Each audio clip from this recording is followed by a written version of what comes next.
Hello everyone. आज हम करने जा रहे हैं इंडियन एविडेंस एक्ट का डॉक्यूमेंट्री एविडेंस। देखो, डॉक्यूमेंट्री एविडेंस के जो ट्रिक्स वगैरह हैं वो मैंने आपको ऑलरेडी करवा दिया है, ठीक है। उसकी लिंक मैं आपको नीचे डिस्क्रिप्शन पे प्रोवाइड कर दूंगी। पहली चीज़ तो ये। दूसरी चीज़, अगर कोई और चीज़ छूट जाती है तो उसको भी मैं नीचे डिस्क्रिप्शन पे प्रोवाइड कर दूंगी, उसको आप लोग एक बार चेक ज़रूर कर लीजिएगा। अब डॉक्यूमेंट्री एविडेंस का देखना एक बड़ा सा पोर्शन है जो स्टार्ट होता है सेक्शन नंबर 61 और एंड होता है सेक्शन नंबर 90A में, ठीक है।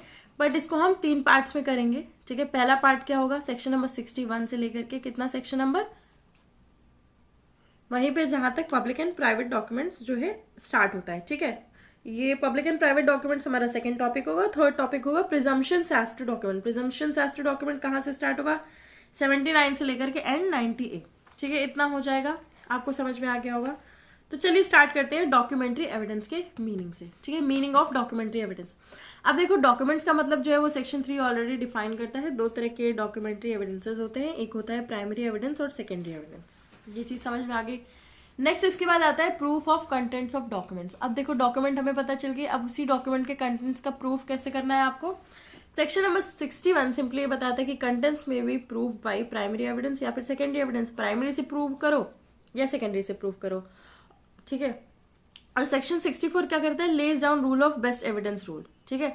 तो 61, 62, 63 और 64 क्या हो गया, 64 ले करता है बेस्ट एविडेंस रूल, एक तरह का रूल, ठीक है। और ये क्या है, ये है एक डॉक्ट्रिन बाय, देखो ये कैसे प्रूव होगा बेस्ट एविडेंस, प्राइमरी एविडेंस है। और इसका एक्सेप्शन किस में आ जाता है, सेक्शन नंबर 65। अब देखो, अभी ना सेक्शंस की सीरीज चल रही है, उसको ऑलरेडी आप कैसे कर लेना, इंडियन एविडेंस एक्ट की बैरेट खोल लो, साथ में जो मैंने नीचे वीडियो लिंक में प्रोवाइड किया है उसको खोल लो। और अगर इस वीडियो में अगर कोई मिस्टेक हो जाती है जो कि प्री से रिलेटेड है, उसको आप एक बार क्रॉस चेक कर लेना उस वीडियो से, ठीक है। इसमें मेनली मैं आपको जो बता रही हूँ वो ये वाला पोर्शन है। कौन सा पोर्शन है कि मतलब आपको मेनली रिटर्न में क्या क्या लिखना है। रिटर्न में अभी आपको बस जैसे मीनिंग ऑफ डॉक्यूमेंट, ये वाला पोर्शन हो गया, ये सबसे इंपॉर्टेंट है रिट लिखना। फिर इसके बाद proof of contents of document bye best evidence. Best evidence क्या होता है, प्राइमरी एविडेंस। सेकेंडरी में क्यों ही जा रहे हो, ठीक है। नेक्स्ट इसके बाद आ जाता है एक जैसे proof of contents of document, मैं आपको पूरा बताती हूँ। 61 जो है वो प्रोवाइड करता है कंटेंट्स ऑफ डॉक्यूमेंट, ठीक है, जो कैसे प्रूव होंगे बाय प्राइमरी एविडेंस या फिर सेकेंडरी एविडेंस। 64 ले करता है rule of best evidence according to which document shall be proved by primary evidence except in the cases mentioned in the section 65, ठीक है। ये आपको बता दिया। It means that as a general rule all documents must be prove by primary evidence. सारी documents primary evidence से prove होंगी only if the situation falls within any of the parameters given in section 65। Secondary evidence में be admitted. जो भी अगर parameters यानी कि 65 के अंदर के पैरामीटर्स फॉल होते हैं तो आप कैसे प्रूव करोगे, सेकेंडरी एविडेंस एडमिट कर लिए जाएंगे। अब प्राइमरी एविडेंस क्या होता है, प्राइमरी एविडेंस किसमें है, सेक्शन नंबर 62, ठीक है। 61 में बता दिया है, फिर उसके बाद 62, 63, ठीक है, और 64 और 65 ऐसे ही आ जाता है ना। ये है पी का प्राइमरी और ये है सेकेंडरी का। तो हम आते हैं प्राइमरी एविडेंस में, सेक्शन नंबर 62 में बताया है, ठीक है। अब देखो, प्राइमरी एविडेंस जो है section number 62 of Indian evidence act define करता है प्राइमरी एविडेंस, है ना, इसलिए मैंने यहाँ पे 62 लिखा है। It means original documents itself produce. Primary evidence का मतलब क्या होता है, ओरिजिनल, ठीक है। ओरिजिनल आप जाकर के वहां पे प्रूफ कर रहे हो, वहीं पे प्रोड्यूस कर दे रहे हो ताकि कोर्ट क्या करे, इंस्पेक्शन कर सके।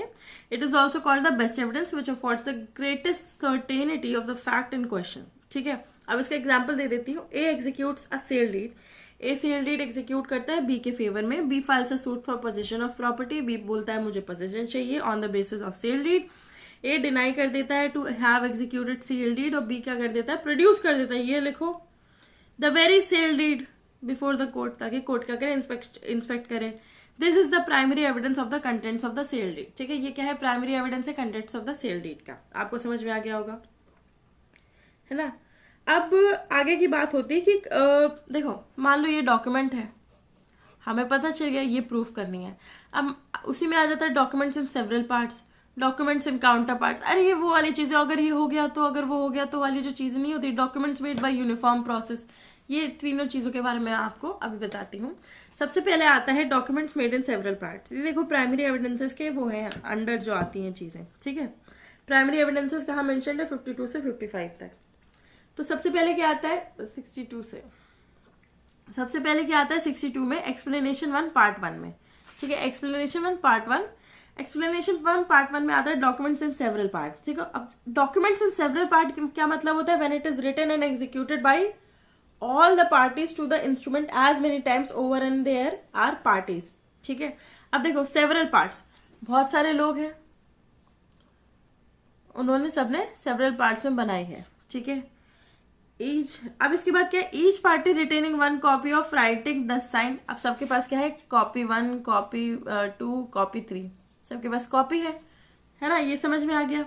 Sometimes it is convenient that each party to transaction should have complete document in his possession for which more than 1 documents are written and signed by each party. ठीक है, इसको हम बोल देंगे original 1, original 2, original 3।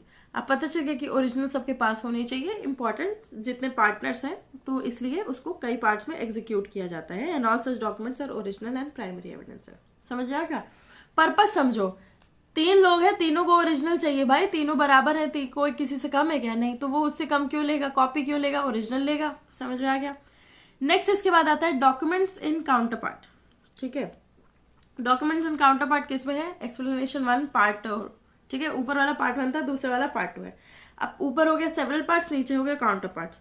Where a document is executed in counterpart and each counterpart is executed by one of the parties to the deed. ठीक है, counterpart में क्या होता है? Part 1, part 2, part 3। ठीक है, ये अलग अलग पार्ट्स हैं काउंटर पार्ट्स। ठीक है, कई अलग अलग लोगों ने बनाए हैं। तो each counterpart is primary evidence against the party executing it and secondary against the other party. अब देखो, प्री में सबसे ज्यादा ये पोर्शन पूछा जाता है कि व्हाट इज व्हाट, इसी स्टेटमेंट से रिलेटेड ईच काउंटर पार्ट। अब देखो, ये पर्सन है, ठीक है, इसने एग्जीक्यूट किया ये। ठीक है, समझ में आ गया कि उसने क्या किया? पार्ट 1 एग्जीक्यूट किया। तो each counterpart is primary evidence against the party executing it. ठीक है, ये जो काउंटर पार्ट है is primary evidence against the party executing it and secondary against the other party. ठीक है, तो इसने इसको एग्जीक्यूट किया, तो ये इसके लिए क्या है? प्राइमरी एविडेंस है। और बाकी लोगों के लिए ये क्या है? ये सेकेंडरी एविडेंस है। समझ गए? क्योंकि ये इसने एग्जीक्यूट नहीं किया है। नेक्स्ट इसके बाद आ जाता है documents made by uniform process, explanation 2 में। इसमें क्या है? According to this explanation when a number of documents are prepared by one uniform process, कोई एक यूनिफॉर्म प्रोसेस है like printing, photography, each is primary evidence of contents of the rest but not the contents of the original। ठीक है, अगर एक uniform process है, उससे copies बनती जा रही हैं, ठीक है, स्कैन्ड कॉपी से कॉपी बनती जा रही हैं, ठीक है, डिफरेंट, तो वो क्या हो गया? Uniform process. ये नहीं कि तुमने इस कॉपी को यूज किया है फॉर मेकिंग क्या? कॉपी 1, कॉपी 2 ना, ये वाला पोर्शन नहीं होगा। अगर यूनिफॉर्म प्रोसेस है तो वो उसका वो होंगी, मतलब क्या होगी? ओरिजिनल होंगी और प्राइमरी एविडेंस माना जाएगा। अब हम आते हैं सेकेंडरी एविडेंसेस पे। ठीक है, सेकेंडरी एविडेंसेस का सबसे पहले मीनिंग कर लेते हैं। कौन से सेक्शन में आता है? 63 में आता है। ठीक है, 62 में प्राइमरी, 63 में सेकेंडरी आ जाता है। और ये एक्ट क्या करता है? एग्जॉस्टिव लिस्ट देता है काइंड ऑफ सेकेंडरी एविडेंसेस के, जो कि एडमिसिबल होंगे अंडर। ठीक है, सेकेंडरी एविडेंस क्या क्या इंक्लूड करता है? सबसे पहला तो सर्टिफाइड कॉपीज, कि आपने कॉपी तो निकाली है पर उसको क्या कर दिया गया है? सर्टिफाई कर दिया गया है। ठीक है, uncertified copies of public documents are not held to be secondary evidence. और किसका होता है सर्टिफाइड कॉपीज? Public officer. ठीक है, पब्लिक ऑफिसर ही देता है। और सर्टिफाइड कॉपीज किस सेक्शन में डिस्कस किया गया है? सेक्शन नंबर 76 में डिस्कस किया गया है। इसको हम आगे डिस्कस करेंगे। ठीक है, सेकंड आ गया copies made by mechanical process. ठीक है, मैकेनिकल प्रोसेस से आपने कॉपी की बनाया है, जैसे कि प्रिंटिंग, फोटोग्राफी, ये सब चीजों से, तो उसको क्या बोला जाएगा? आप सेकेंडरी एविडेंस। ठीक है, मैकेनिकल प्रोसेस। नेक्स्ट इसके बाद क्या हो गया? कॉपीज मेड फ्रॉम और कंपेयर्ड विद ओरिजिनल। आपने क्या किया? ओरिजिनल की कॉपी बनाई। ठीक है, जो मैंने पीछे बताया था कि ये ऐसा नहीं चलेगा, तो ओरिजिनल की आपने कॉपी बनाई और उसके बाद उसको कंपेयर किया। ठीक है, कंपेयर करना जरूरी है। फोर्थ में है काउंटर पार्ट्स ऑफ डॉक्यूमेंट्स। ठीक है, डॉक्यूमेंट्स के जो काउंटर पार्ट्स हैं उससे रिलेटेड है। The counterparts of the documents are secondary evidence. ठीक है, सेकेंडरी एविडेंस होते हैं against the person who did not execute it, जिसने उसे एग्जीक्यूट नहीं किया गया है।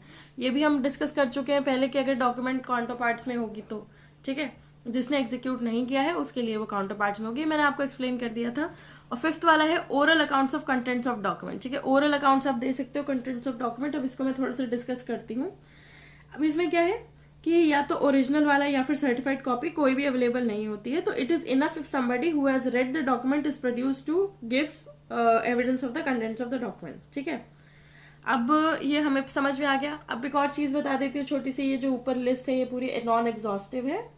ठीक है, और इसमें जो फ्रेज यूज किया है ना कि this list you means and includes clearly indicates that there can be other evidences which can be secondary evidence even though they are not mentioned in this section। समझ में आ गया?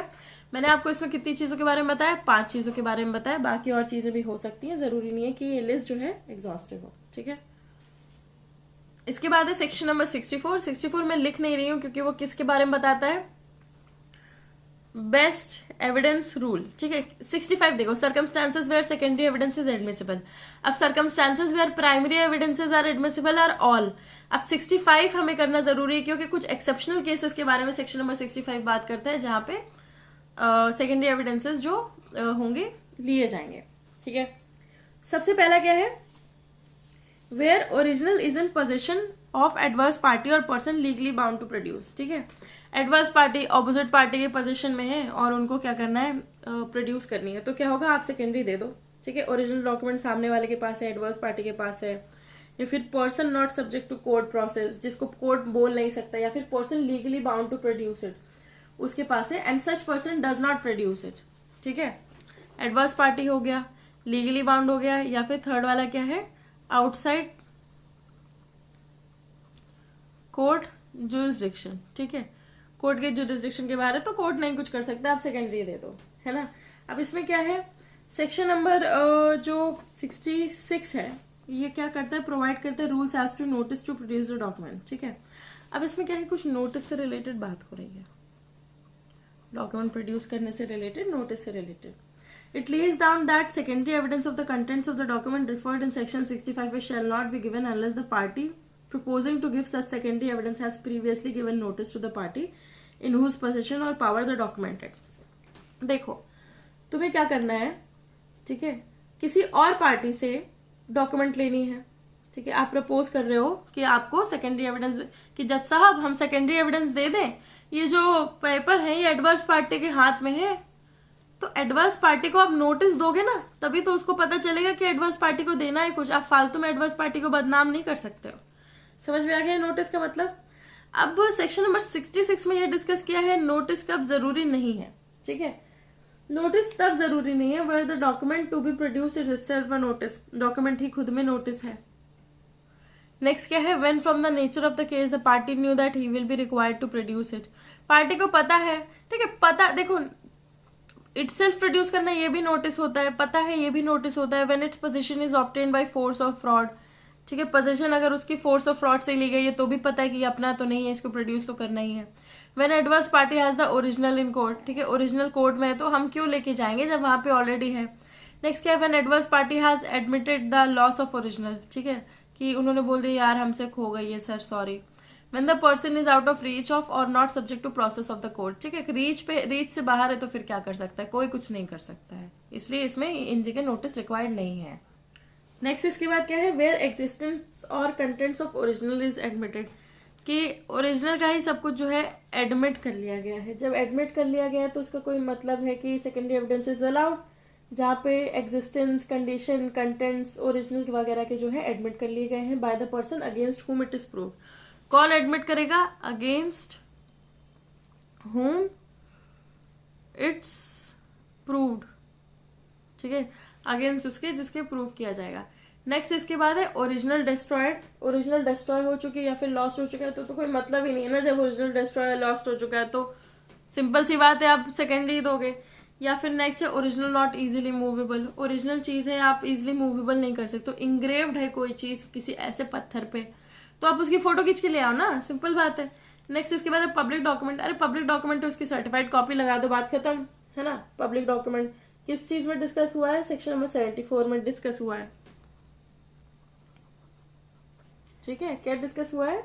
Where original is a public record under section 64 certified copy लगेंगी।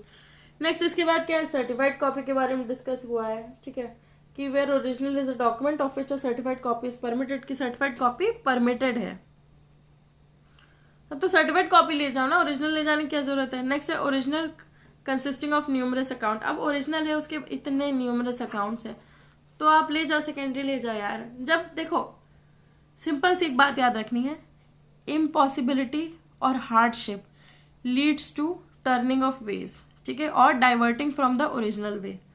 Court भी ये नहीं चाहता है कि आप भारी बोझा उठा करके लेके आओ या फिर फालतू ऐसे काम करो जिसकी वजह से कोर्ट का प्रोसेस लेट हो जाए। जैसे कि एडवर्स पार्टी के पास है, नोटिस से रिलेटेड बात तो हो ही रही है ना, एडवर्स पार्टी के पास है, तो आप बोल दो कि ठीक है सेकेंडरी एविडेंस कर दो। जज तो यही बोलेंगे कि यार सेकेंडरी एविडेंस जहाँ पॉसिबल है दे दो। हालांकि जनरल रूल तो यही बोलता है कि आपको बेस्ट एविडेंस रूल जो है फॉलो करना पड़ेगा। नेक्स्ट इसके बाद एडमिसिबिलिटी ऑफ इलेक्ट्रॉनिक रिकॉर्ड के बारे में बात आ जाती है। देखो ये सबसे ज्यादा ना प्री में भी बहुत पूछा जाता है वाला क्वेश्चन। अब इसको हम लोग थोड़ा सा कर लेते हैं। 59 जो है वो प्रोवाइड करता है कंटेंट्स ऑफ डॉक्यूमेंट या फिर electronic record shell not be proved orally, ठीक है। 59 हमें सिंपली बता देता है कि ओरली तो प्रूव नहीं करने, है ना। तो सेक्शन नंबर 65 ए और बी जो है वो एडमिसिबिलिटी ऑफ इलेक्ट्रॉनिक रिकॉर्ड बताता है, ठीक है। ये भी हमें समझ में आ गया है। अब इसमें एक केस है Anwar PV versus PK Basheer, ठीक है। इसमें क्या है, special rule for admissibility of electronic record. तो इसमें सिंपली ये बोला गया है, it creates a separate procedure to ensure that the adduction of electronic record obeys the hearsay rule. Both the sections govern the admissibility of electronic evidence and the latter shall not be admitted unless conditions of section 65 are satisfied. अब देखो section number 65 की जब तक conditions satisfy नहीं होंगी तब तक दूसरा एडमिट नहीं किया जाएगा, ठीक है। ये चीज आपको समझ में आ गई। एंड ये जो सेक्शंस है 65 और 65B performs the same function as section number 61, ठीक है। डस फॉर डॉक्यूमेंट्री एविडेंस, वो बताता है ना उसकी इंपॉर्टेंस के बारे में और ये सब चीजों के बारे में, और तभी एक सेपरेट प्रोसीजर इंश्योर करता है। और ये जो दोनों सेक्शंस है गवर्न करते हैं एडमिसिबिलिटी ऑफ इलेक्ट्रॉनिक एविडेंस, और लैटर जो है shall not be admitted unless conditions of section number 65 are satisfied, 65A, ठीक है। तो आई होप आपको इतना समझ में आया हो। अब सेक्शन नंबर 65A और 65B थोड़ा सा देख लेते हैं। देखो इधर 65A जो है वो बात करता है एडमिसिबिलिटी से रिलेटेड और 65 जो है वो बात करता है कंडीशन से रिलेटेड। 65A और B एडमिसिबिलिटी से रिलेटेड बात करता है और 65B जो है उसमें कंडीशंस है, ठीक है। अब 65B की जो कंडीशंस हैं उसको हम लोग करते हैं कंडीशंस फॉर एडमिसिबिलिटी। ये क्या प्रोवाइड करता है, that any information stored in electronic record shall be deemed to be a document and shall be admissible in any proceedings without any proof or production of original as evidence of contents of the originally followed conditions are satisfied. अब देखो इसमें कुछ conditions हैं, ठीक है, कि कोई भी इंफॉर्मेशन अगर इलेक्ट्रॉनिक रिकॉर्ड में डीम, ठीक है, सेव्ड है, shall be deem to be a document, ठीक है, उसको अगर डॉक्यूमेंट माना गया है, और shall be admissible in any proceeding without any proof of production of original. अरे लैपटॉप लेके जाके मत दिखाओ, कैसे दिखाओगे आप, इलेक्ट्रॉनिक है, as evidence of contents of the original if following condition are satisfied, ठीक है। कौन कौन सी कंडीशन है, पहली कंडीशन है at the time of creation of electronic record the computer that produced it must have been in regular use, ठीक है। पहला क्या है, कंप्यूटर रेगुलर यूज, ठीक है, कंप्यूटर का रेगुलर यूज हो रहा है। सेकेंड चीज इसके बाद क्या है, kind of information content in the electronic record must have been regularly and क्या बोलते हैं उसको, ordinarily feed into the computer, ठीक है। अब इसमें क्या है, इंफॉर्मेशन वगैरह जो है उसको रेगुलर और ऑर्डिनरली फीड किया जाएगा कंप्यूटर में, ठीक है। सेकंड, पहला कंप्यूटर होगा, कंप्यूटर में क्या फीड करोगे, इंफॉर्मेशन। कैसे फीड करोगे, ऑर्डिनरली और रेगुलरली, ठीक है। थर्ड इसके बाद बात हो गई, computer was operating properly throughout the set period or if not in operation was not such as to affect the electronic record or accuracy of the contents. Next चीज आगे, computer क्या कर रहा था, थ्रू आउट। फिर इसके बाद आगे फोर्थ में, the duplicate copy must be a reproduction of the original electronic record, ठीक है। अब जो डुप्लीकेट कॉपी है वो रिप्रोडक्शन होगा, proper reproduction, copy is equals to repro, ठीक है, रिप्रोडक्शन ऑफ ओरिजिनल, वरना सेम टू सेम होगा, ठीक है, true copy same to same वैसी चीज। तो आई होप आपको ये 4 कंडीशन याद हो गई होंगी। सिंपल है, कंप्यूटर होना चाहिए, कंप्यूटर में इन्फॉर्मेशन फीड होनी चाहिए, वो regular information through out the year feed होनी चाहिए। फिर इसके बाद आप प्रिंट आउट निकालोगे, वो क्या होना चाहिए, प्रॉपर रिप्रोडक्शन होना चाहिए ओरिजिनल का। इसी के साथ हमारा ना ये वाला पोर्शन कंप्लीट होता है। कुछ देखो कुछ सेक्शंस बचे हैं आगे भी, बट मैं उसको आपको करवा नहीं रही हूँ क्योंकि देखो डिटेल याद करने का कोई मतलब नहीं है। मैंने जिस हिसाब से आपको सारे सेक्शंस याद करवाए हैं ना, रटवाए हैं, आप उसको पढ़ो, क्योंकि ये प्रॉपर प्रोविजनल बेसिस पे चल रहा है, प्रोविजंस के अकॉर्डिंग ही चल रहा है। आपको बस इसमें सेक्शन से रटे होने चाहिए, कोई केस लॉ भी नहीं है सच, ठीक है, कोई केस लॉ नहीं है। कितने सेक्शंस बचे हैं अभी? सेक्शन नंबर 67 बचा है, जिसमें बात होती है प्रूफ एज टू इलेक्ट्रॉनिक और डिजिटल सिग्नेचर, ठीक है, इलेक्ट्रॉनिक और डिजिटल सिग्नेचर कैसे प्रूफ होगी, या फिर proof as to verification of digital signature, वो 73A में डिस्कस किया गया है, वो भी बहुत ज्यादा नहीं याद करना है। नेक्स्ट इसके बाद बचा है proof of execution of documents required by law to be attested. ये कहाँ से आता है? 68 से लेकर के आता है आगे तक, ठीक है, 71। तो उसको कैसे अटेस्टिंग विटनेस से रिलेटेड है, वो मैं आपको करवा देती हूँ अभी, ठीक है। वो देखो, proof of execution of documents required by law to be attested. अब देखो लॉ क्या करता है, रिक्वायर करता है कि कुछ डॉक्यूमेंट जो है अटेस्टेड होने चाहिए।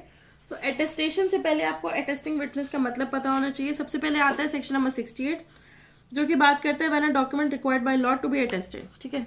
68 बात करता है when a document required by law to be attested, कब अटेस्टेशन वगैरह जरूरी है, उससे रिलेटेड अटेस्टिंग विटनेस होगा, ठीक है।